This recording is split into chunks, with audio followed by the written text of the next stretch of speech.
এলাকায় মাঠ পরিদর্শন করতে এসছে আজকে আমাদের হুগলি জেলার ডিএম সাহেব এবং আমাদের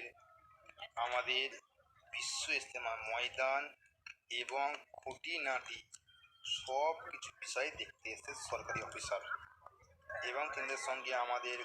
অনেক বহুত বড় বড় অফিসার এসছেন, ডিআইজি, এসপি, সিএসপি, ওসি এবং এনার সঙ্গে আছে আমাদেরই মানে বিধানসভার অসীমা পাত্র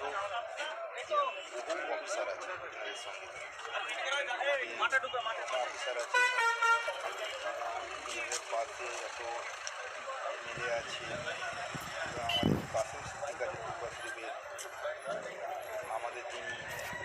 আমির সাহেব কমিশনার সাহেব তিনিও আছেন। মাঠ পরিদর্শন করতে পেরেছি না দেখুন আমি আমাদের